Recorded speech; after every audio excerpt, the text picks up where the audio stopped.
Geopolitics and Empire is joined by former NYU professor Michael Rectenwald and author of 11 books, including Google Archipelago, The Digital Gulag, and The Simulation of Freedom. We'll be discussing our digital concentration camp, the Great Reset, and whatever else is on Dr. Rectenwald's mind. Thanks for coming on the podcast. How is life now that you have been liberated from academia? It's actually excellent. I'm like, first of all, I don't have to grade papers, and I do what I want. I write what I want. And I'm actually making over twice as much money. Yeah, I saw you tweet that recently, which is great, which is hilarious. I don't want to rehash the story of your background because I think some will be familiar with it, and those who aren't, they can view some of your previous interviews where you go into more detail. I'll include links in the description. Essentially, you were a leftist or Marxist, and only a few years ago completely left the left and became a libertarian. I'm not, I don't like to categorize myself so much. I'm not a libertarian, but there are many principles of libertarianism and the Austrian school that I very much align with. I have my Mises coffee cup here. And as you mentioned, you were recently run out of NYU by the leftist woke cancel culture, as others have been, such as Mark Crispin Miller. But for the last few years and decades, we've been seeing these separate threads kind of forming, culturally, that of the progressive authoritarian left visible as wokeism, economically, the formation of the digital gulag or Google Archipelago, as you call it in your book, which is now censoring, deplatforming, unpersoning nonconformists. There's also, climate change-ism, which is being melded with COVID-19 84, and which I see as two sides of the same coin, kind of this religious component, this religious component of this bio-fascist technocracy, which is, I think, basically eugenics in disguise. Others, like Italian philosopher Giorgio Agamben, have written on how this biopolitics has literally become kind of like a new religion, replete with its own climate and COVID rituals and sacraments. You refer to them as branch Covidians. And so, how convenient that all of these systems now are kind of coming online, emerging simultaneously to coalesce globally into this great reset that seems to want to become a dictatorial, globally governing system that will, sick or deploy wokeism or big tech on anyone who will not submit. So, what I'm really most interested in understanding is this great reset, the Google Archipelago that they're building around us, and its implications for our lives, its component parts, which you describe in your book. You've said in a recent interview that you want to try to understand the great reset, and that your next book perhaps will be an attempt to do so. So I've got some questions, but where could we begin in dissecting all of this? Well, we could start with, I guess we could start with just the Great Reset in terms of, let's talk about how woke ideology fits into it. And so I like to connect these pieces. And this is, I'm not saying that they are connected. I mean, the woke ideology is the ideology that's being purveyed in order to bring about the Great Reset, in order to buy compliance from the population. Because other than total technocratic control or violence, state violence, you have to have some sort of means by which to achieve complicity or compliance on the part of the subject. And I think woke ideology is the means of doing it.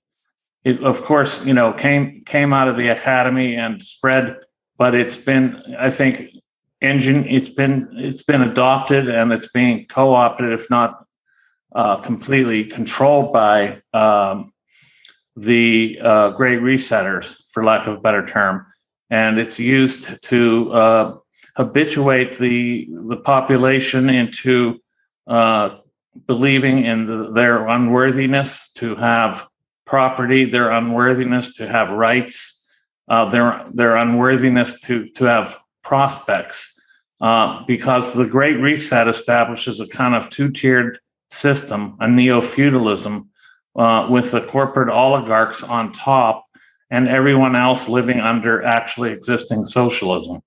And so the ideology works to make people accept the actually existing socialism.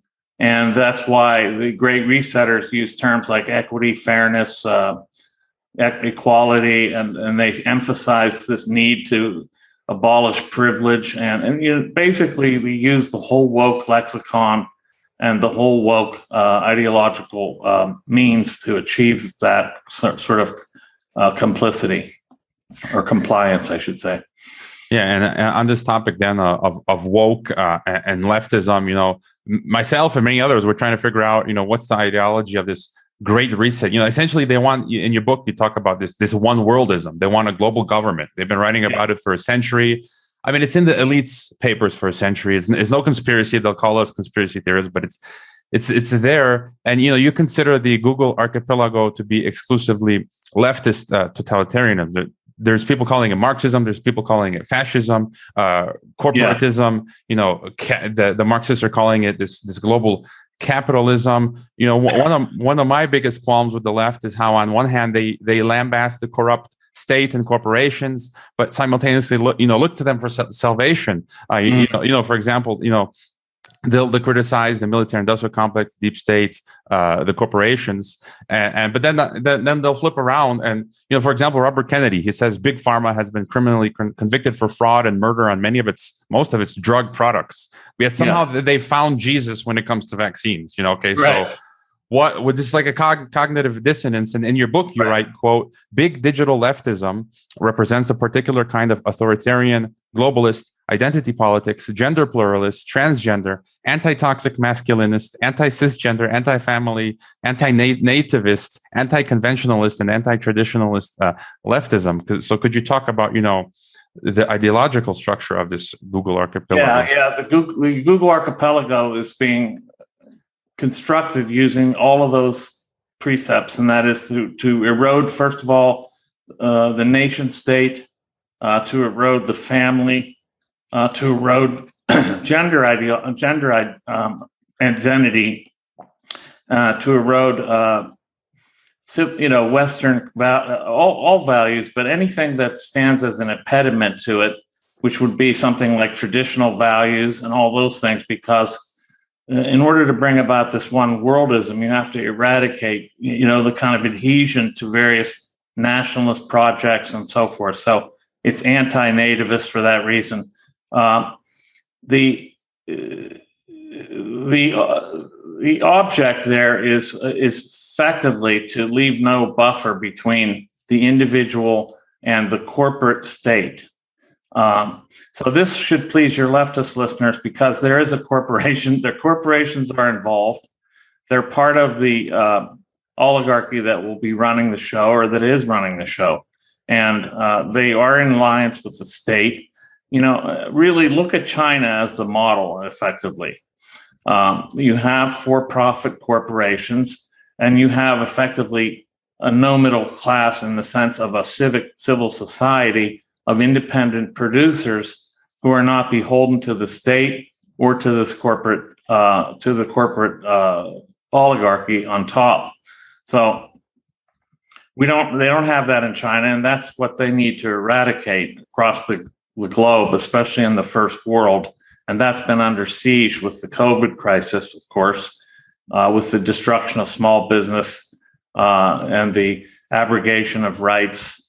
All of these things are going hand in hand. So they are constructing the Google Archipelago, and that is to say, I use Google as an emblem for this. Now, it's not like all Google is doing this. The name Google, just an emblem for this whole technocratic elite.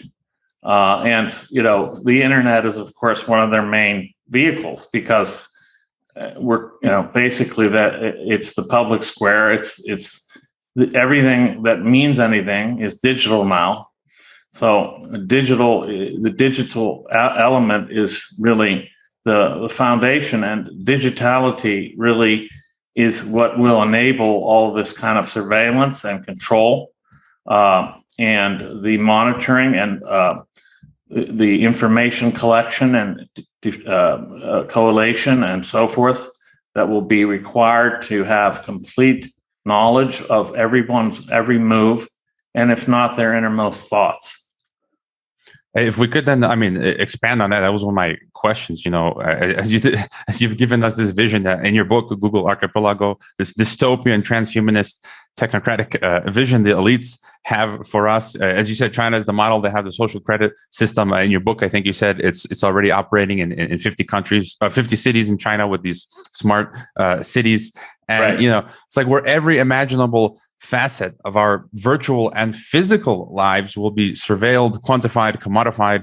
And on this basis, we will either be rewarded or punished. One of my favorite interviews that I conducted last year was with the historian Edwin Black, who covered the nexus between Nazi Germany and IBM and Rockefeller and General Motors. And he calls this future cashless society newgenics, and that the consequences of not complying is being put in an algorithm ghetto, like the Jews were put in the physical ghettos. And, you won't be able to buy or sell. You will become a non-entity and possibly literally starve to death. So, how long, what does this world look like, and how close do you think it is to becoming a reality? Well, I mean, the social credit score is already on the way vis-a-vis the medical passport or the vaccine passport. That's going to be the pretense for introducing it for most of the West. And the next step will be the universal digital currency, which will then, of course, make it impossible for you to buy, sell, or do any transactions without the knowledge of a central database. And then, therefore, will make it impossible for the black market to survive, for other kinds of transactions that are unknown to be made. You basically have to be an approved producer, distributor, etc., in order to be able to conduct transactions. So this is a way of starving off competition, but also eliminating, independent and non-compliant sellers, buyers, etc. So this will be a way to starve off the dissident, in effect. If you don't comply with all of these precepts of the vaccines and the top-off vaccines and so forth and so on, you could be starved out of the economy entirely. Yeah, I'm kind of a pessimist in the sense, no one wants to listen to me. My wife said enough of me. My mother in the church group, in my non-Christian friends, it's like no one is taking this seriously, and it seems like they're pushing forward with this. I was listening to Boris Johnson yesterday saying, by 2022, everyone's got to be vaccinated. And he says we need to introduce this global, he literally says, quote, like a global surveillance system for a pandemic, right? He literally says for a pandemic, it's just like, who are you kidding? It's obvious what you're doing. And, for me, for example, now I want to go back to my homeland in Croatia, but you need to take a test or get the vaccine. The EU just rolled out today their green passport. I'm never taking a test or a vaccine, so I can't go home now. And it's just crazy. And, in your book, you were mentioning artificial intelligence politics. So this is like, the biopolitics, they call it the biosecurity regime. And I think the same as you, that they'll start with the vaccine passport, and then they're going to add modules, like link it then to your bank account, and then to your social media, and then to your passport and everything else. And it'll be a huge socio-political credit score. And I say political because this means your views and your compliance or lack thereof will be registered on that. There'll be an index for that. So if you're not compliant in a number of ways, like with wokeism or with the vaccines and so forth, this will all be registered. This will all be known, and it'll be used in order to allow you to travel, to move out of a certain perimeter, things like that. And this is what happens in China. I mean, you can't move. You can't, if your social credit score is too low, you can't leave a certain city. You can't go beyond a certain perimeter.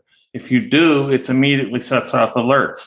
And this will be implemented here vis-a-vis the medical passport as the first step. And as you're right, they'll add different algorithmic modules in order to create a total system which will monitor almost every aspect, if not every aspect of your behavior and thoughts, perhaps. We've heard recently, they announced in Israel that they're dropping the vaccine passport. The UK said we're not doing it, but I view it as two steps forward, one step back. I mean, it seems like they're pushing it through. I mean, do you see any hope, or like for the near future, do you just see this like pushing forward? If they're trying to habituate us to the idea, and then like you say, I think there is a kind of like one two step here, a dance going on where they're moving ahead a couple steps, stepping back one, just because you see the pressure building against it, and they want to sort of slowly implement this, well, slowly but surely, and not that slowly really, but yes, I'm pretty certain it's going to happen worldwide. That this vaccine passport, because what they're going to have different variants in order to justify it. Of course, we know variants really are not a threat. As a matter of fact, it's possible the vaccine is actually accelerating the production of variants because it allows it basically creates variants by virtue of making them more adaptable, and but the variants aren't really dangerous. What's dangerous is what the responses to the variants, the ideology, the narrative around the variants. And this will be a means by which they'll say, well, we have to do it. And then, of course, there'll be top-ups on the vaccines. And it's just going to be an incremental process whereby they basically draw us into this as an eventuality. Yeah. And to kind of look at the global structure of this, we have the Great Reset out of Davos World Economic Forum. You've got the think tanks, foundations, Gates Foundation, Soros, the whole usual suspects. And a number of my guests have been saying, there's this resistance from Russia or China, but I kind of don't see it that way. It seems like virtually every nation, most politicians have been co-opted, bought off. If they haven't, some of them have disappeared or been assassinated. We've seen like in Tanzania and yes, or Belarus. They tried to do a coup in Belarus. But we see there's evidence of within Russia.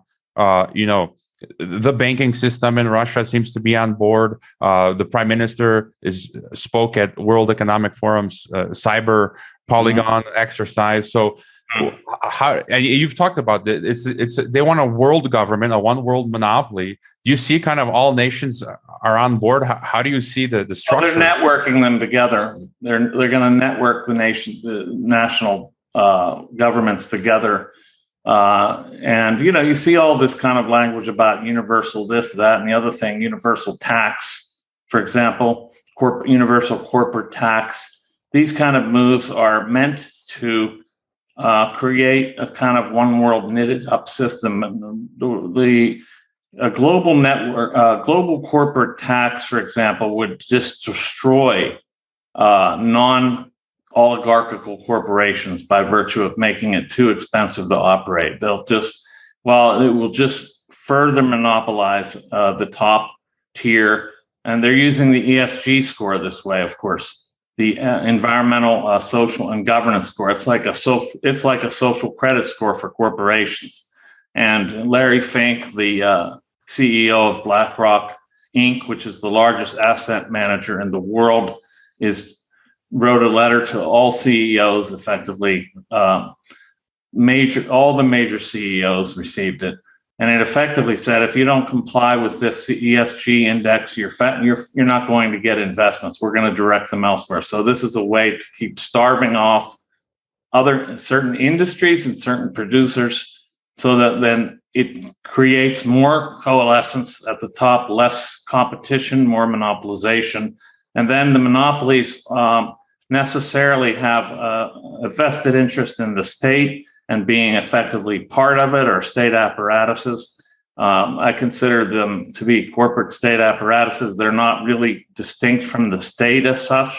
There's a state corporate convergence that's underway, such that these states you could say these corporations are merely state appendages.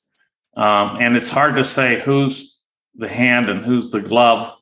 And it really doesn't matter for our standpoint, because you got to look at them as all in the same coalition, and they are going to be you got to have corporate compliance for these vaccine passports to run. That is, the corporations who are going to be enforcing the requirements for these passports. Can you go here? Can you go there?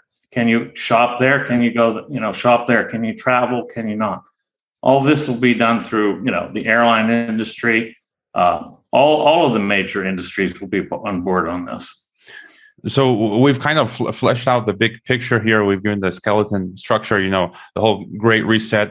It's a global government monopoly, right? As you said, they're networking all national, nations, national political structures, and then private corporate structures. They're, for us individuals, they're using the vaccine passport and social credit score. As you said, for corporations, they're using the ESG to take care of that. We mentioned the woke, the cultural aspect, right? Woke cancel culture. Is there any other component that you think element? Yeah. Well, of course, the technology, and that is the technology with the passport is going to be involved with, which will also, as we said, we'll have other modules, other algorithmic modules that will, have to do with massive databases where all of this is stored and interactively shared, and that amounts to a surveillance state, a global surveillance state, whereby every move you make and possibly the thoughts you have, or at least the elements of your brain that are activated at different times, will be known. And effectively, there's predictive algorithms that'll predict your behavior and maybe even preempt it. So there's technology. There's probably the fusion of the transhumanist aspect, or the fusion of machine and human intelligence, which will be sold as an enhancement. Like, oh, you'll be on the web at all times. You'll be able to just think and pull up data. But the problem is that the other way is also available. You'll be transmitting data. So, and I deal with this in my novel, Thought Criminal, in effect. Just let me say something about that. I'm not just trying to sell a book, but in the novel, there's a virus, but it consists of nanobots. It's not biological. And they don't tell you that, but it's actually nanobots that attach to the neurons of the neocortex and transmit data back and forth between this database called collective mind. I think that's effectively what'll happen, whether it's nanobots or chips or other types of implants is hard to say, but I think possibly nanobots actually.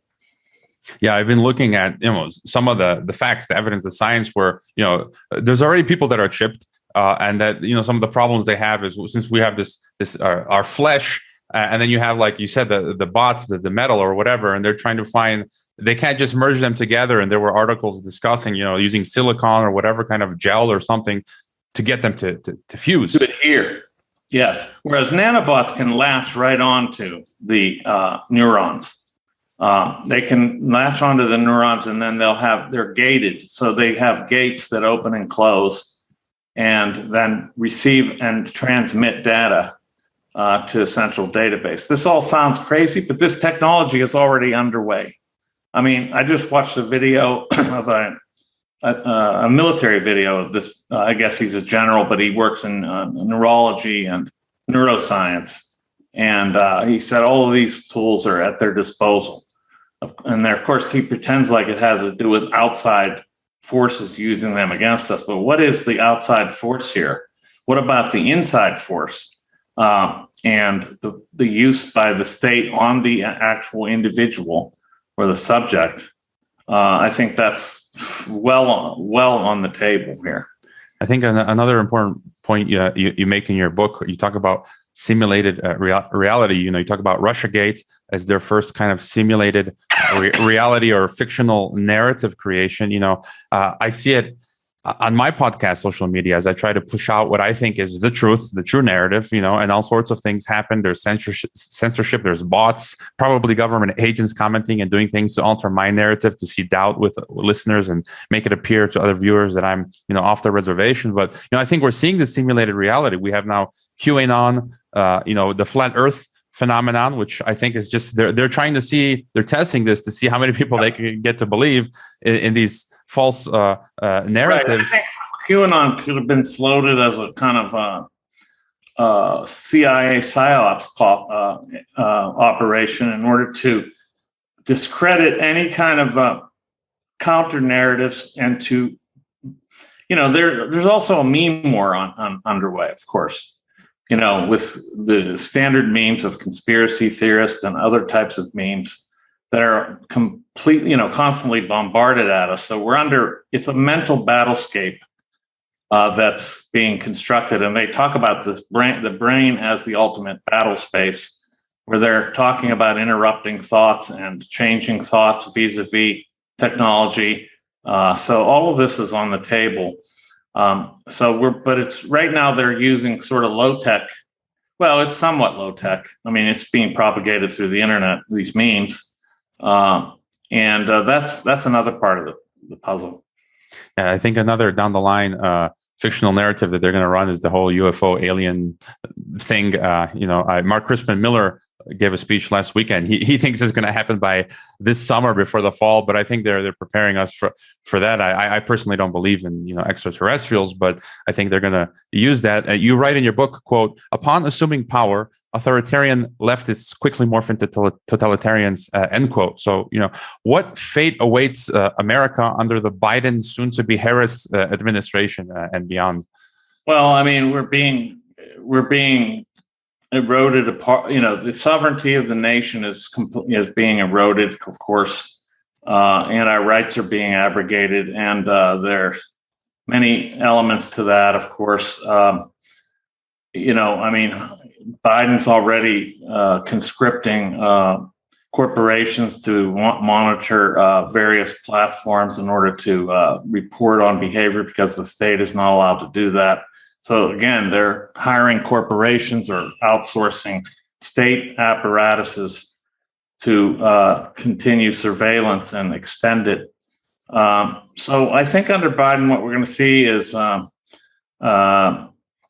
erosion of, politically speaking, there's the collapse of the nation state by virtue of many things like unfettered immigration, increased taxes, inflation, the reduction of people to effectively to the point where they're going to have to institute something like universal basic income, and the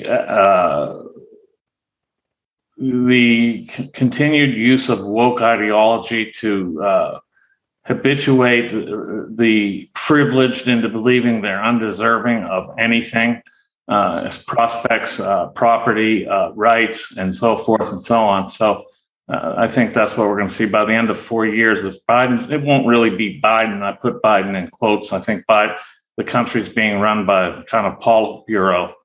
And that Politburo is connected to these other global actors. Just not, on the use of the woke cancel culture, some people call it cultural Marxism. It seems to be restrained largely to Canada, US, the West, New Zealand, Europe, Australia. I've been living in the former Soviet Union, right? So I've been living in Kazakhstan, where it's largely culturally conservative, very much traditional religion, Islamic, Orthodox Christian. I'm here in Mexico, where it's also largely conservative, but you have this feminist Marxism strong here. So if it's global, there have to be local producers of it. The United States is the local producer of wokeness, which is then being transported. It's being exported all over the world. I mean, even France is complaining about this now, even though, you might say in a way that postmodernism was their production. Now the effects of postmodern theory have become practical. I call social justice or wokeness practical postmodernism. It's being refashioned and exported back to these places. And so the U.S. is exporting this. Transgenderism is another prong of this. And they're exporting that and trying to, in fact, that could be one of the main reasons why Russia is such a target, because they are resisting such measures, such programs, policies, ideologies, and so forth. And yeah, I'd agree with you. And I think it's just going to take time. My thought was, I don't live in the U.S. I'm American. You can't cancel me, you can't fire me because I'm working in these conservative countries. But I think over time, it's eventually going to come here, to Mexico and Kazakhstan. Yeah. And these things are irresistible because they're like parasites. These ideologies sap the strength of those places where they get exported to, and they can't lose. There's something about them. They have a kind of compulsion to believe, based on their sort of ideological construction, such that they force the host to finally accept them in some measure. At least some hosts will accept them, and then they spread, and then they do the same to other people. They work on these notions of equality and fairness and all these kinds of things. And then it gets into the structure of the thoughts, and eventually subverts the subject, and they have no choice but to accept these things because they follow from other premises. So they seem to follow naturally from other premises. Like, why can't you accept transgender people? That would be bigotry. So using kind of like understood notions of equality and fairness and so forth, they subvert the order of the hierarchy and the ideological hierarchy in the brain, and then they thereby win over the host. I'd agree. And finally, then to turn to some solutions, what do we do? Mark Crispin Miller gave a great talk over the weekend at Gerald Celente's rally on Saturday. He said, I think he summed things up really well. He said, quote, "I think that what we're up against is pure evil, an entity or movement or impulse against nature and against humanity itself. The problem is that people don't want to face it. Naturally, they don't want to face it, to admit that the authorities you've respected and assumed are interested in your welfare are the very authorities bent on wiping you out. And that's something we have to face," end quote. And, so basically most people have Stockholm syndrome, this cognitive dissonance, and they don't have the strength to face the fact that we're up against this absolutely horrific, cruel, even, the demonic in nature, evil. How do you see this? How do we snap people on? I agree with them. I think that's we're up against, of course, this idea of the authorities being actually inimical to our interests is no question about it. If they weren't, let's just take a few things. Let's verify why this is so. If they were really concerned about our health and well-being, for example, they wouldn't have instituted things like lockdowns, mask mandates, and social distancing, and then vaccines.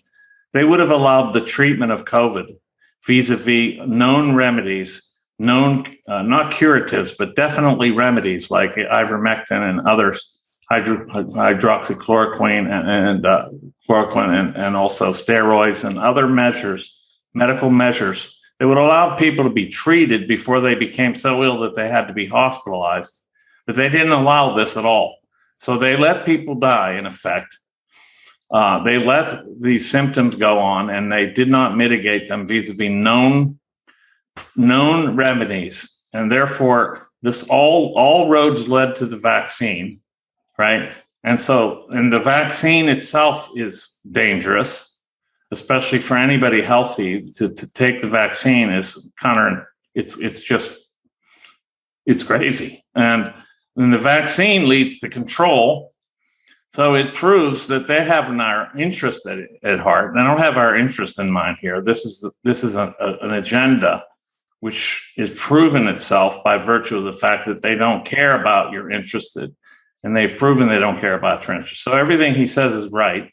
What do we do about it?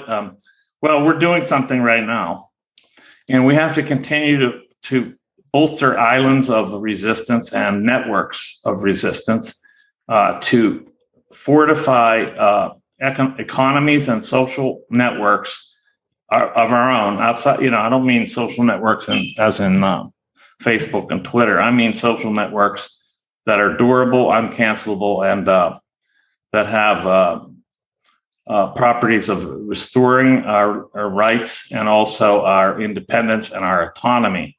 All those things can be done. There's a window of opportunity left, but it's closing. And you also mentioned previously, I think in your book or in interviews, as you said, to create these independent communities, networks, and means of income, yes. To become ungovernable, uncancelable, and to withstand these virulent assaults wherever they come from, wokeism, a cancel culture, as you've experienced from NYU, or whether, they turn off. I had my Patreon terminated 2-3 months ago. So whether they're, turning off your accounts, how possible do you think that will be? Because, you mentioned, like, for example, difficult. It's very difficult because we don't know the extent to which they'll go. For example, even your utilities could be tied to this, so that you won't have electricity, so you won't have internet, you won't have anything. So it's very difficult to do. But while there are still possibilities, like so far, they're not canceling people's cell phones over their politics or their dissidents. But in the interim, it's possible they will. You'll be canceled out of basic necessities. Until then, we have to use the time that we have while we're still uncanceled to continue to build these networks and try to we have to counter the narratives, the ideologies. We have to counter the imperatives of the state, corporate apparatuses, and